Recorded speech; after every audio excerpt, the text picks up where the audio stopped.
Let me be honest, I have never been so exasperated at the level of mass stupidity as that you find on the internet about radioactivity. Is people just lap it up. I mean, they really just lap it up, even when it's obviously inconsistent with reality. So someone filled me in about this guy with a channel called Beautiful Girl by Dana, and my jaw just dropped.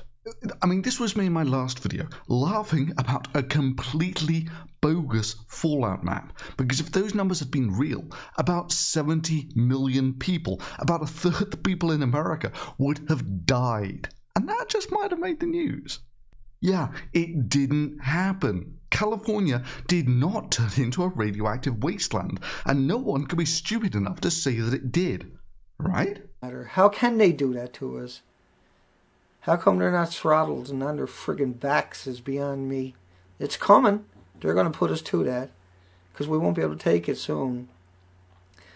California is a wasteland, period. How can it not be a wasteland when you had MOX fuel? The number 3 reactor is 2 million times worse. That went straight up into the jet stream at 100 miles per hour. It only at 24 hours is 2,400 miles. I mean, it's difficult to know what to say when someone says that California is a radioactive wasteland when it's obviously not a radioactive wasteland, and there are about 40 million people living there who will happily tell you that. This guy has thousands of subscribers who clearly believe that he has some great insight into all of this. I average around 600 people on a stream, but how all of these people show up on my stream each night is amazing. It truly is, because they're not here to play games. They're not here for nonsense. They don't talk about nonsense. They're not. And we're all here together. And we're growing. And we're educating them. And we're going to dominate at some point. That's a fact. Because we have facts, we have rationality, and we have the right narrative, and we have righteousness on our side. California is a wasteland. Period. How can it not be a wasteland when you had MOX fuel? He also genuinely believes in death plumes. I bet I had a Canadian government out there and found just big death plumes coming in here and never told nobody. Let the kids walk to school. Let their families walk to school. Let their families go and get their mail and that kind of stuff. However, unlike regular death plumes that actually cause, well, death, curiously these death plumes in Canada didn't kill anyone. Well, shit, how could they? Even in Japan, the place where this radioactive leak actually happened, no one died. 15,000 died from the tsunami. None died from the Fukushima disaster. And he's got some pretty strong opinions about, well, me and my reality-based stance on radioactivity. I'll let him explain. And creepy fucking monsters like Thunderfoot, when there's so... He should have said... well, here's some real maps. Here's some real studies. Instead, he just tried to make it look like everybody that even mentioned the word Fukushima. Right? I mean, people like that are not really human. Don't consider them human. They're fair fucking game, okay? People like that shouldn't be allowed to drive. Yeah. You might have thought that many folks would have picked up on the subtle tells. Like, when he says that California is a radioactive wasteland. Even though it's bloody obvious that it's not. But he uses a lot of techie words. Surely he must know what he's talking about there, right? Well, sadly, no. Almost none of what he says stands up to even the most rudimentary fact-checking. We know that iodine-131 is man-made dangerous isotope, but no one bothers telling you that it turns into 132, which is 9 times worse. Yeah, and the reason they don't tell you that is because it doesn't happen. Just like they don't tell you that California is a radioactive wasteland, and they don't tell you that there are death plumes in Canada. Look, iodine-131 decays to xenon-131. He also likes going on about how you get more strontium-90 than cesium. And we got lots of numbers, of course. They've mentioned cesium-137. Well, you can't have cesium-137 unless you got 30 times more strontium-90. And of course it gets truer if you say it louder.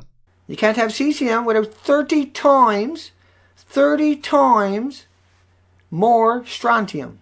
when in reality you get comparable amounts of these from the thermal fission of uranium-235.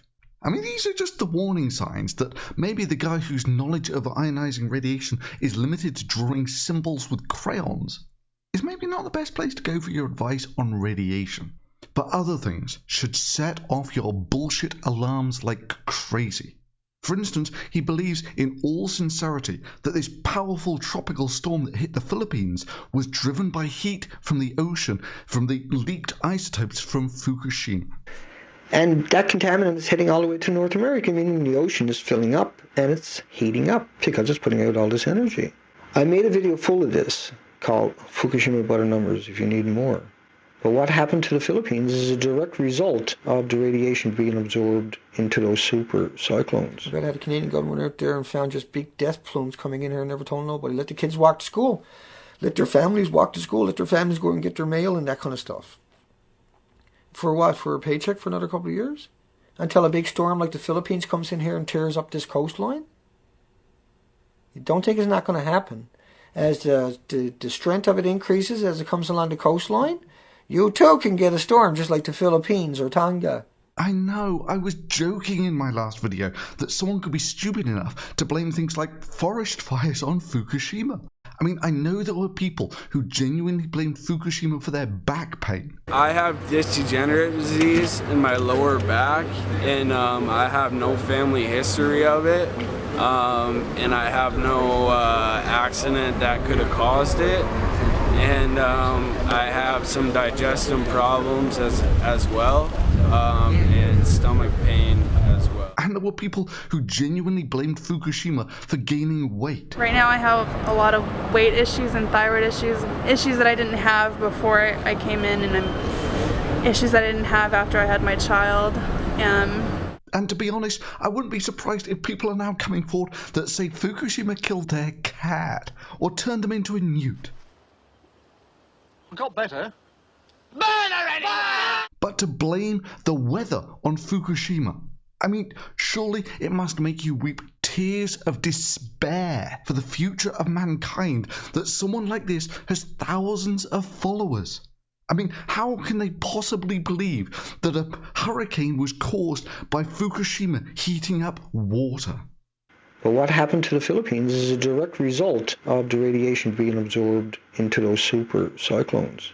You don't have to know that much to know that the order of magnitude of energy in a good storm is colossal. Indeed, according to NOAA, a hurricane runs at about 600 terajoules per second. Now, it's true, Fukushima was a big power generating facility. It was one of the biggest nuclear reactors in the world. And even at its peak production, it was only producing about 6 gigawatts. Sure, it's enough energy to send Marty McFly back in time. But even with a plant running at full whack, it could only supply enough energy to power about 100,000th of a storm like this. Indeed, the total power output of mankind could only just about power such a storm. Now, the reason I bring that up is twofold. First of all, it puts into perspective just how much energy there is out there in the environment and how insignificant the power generation efforts of mankind are in comparison to it. But secondly, it shows you just how batshit crazy this idea that this storm was powered by radioactive leaks is. But I hear you say, his video has lots of really big numbers in it, and they sound really professional and really scary. That model didn't include a leaked TEPCO report of 120 billion becquerels, disintegrations a second, every second, for thousands of years of plutonium. I mean millions, billions of years. And 7.6 trillion becquerels of disintegrations per second, every day, endless energy, like a big battery of Neptunian that was released in the first 100 hours. That's fine. Let's just do a really simple calculation here. Firstly, a single plutonium decay releases about 5 mega electron volts, which I'm going to turn into joules here. Now, a becquerel is 1 disintegration per second. So we have about 120 billion disintegrations per second. Each of those disintegrations is releasing about 1/trillionth of a joule. So our energy generation per second, that is our power generation, is about 1/10th of a joule per second. That is 1/10 of a watt. That is the entire power generation from this 120 billion becquerels. It's about 1/10 of a watt. That's 1/400th of the power to run a 40-watt light bulb.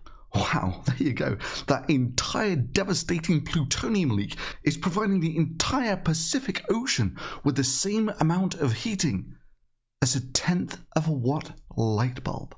Maybe we should put up another video explaining to everyone how seeing as 1/10 of a watt light bulb can supply these massive cyclones that if anyone turns on a 60-watt light bulb, it'll bring on the end of the world. Why, a 100-watt light bulb will instantly disintegrate the Earth. However, this, believe it or not, is not the stupidest thing that he has said about radioactivity by a long way. And I'm not limiting myself here to just the stuff where he is trivially wrong. This guy has said the stupidest thing ever said about radiation by a long way. And he said it in multiple videos, just to be clear that he believes it. But that is going to be the subject of the next Patreon-supported video.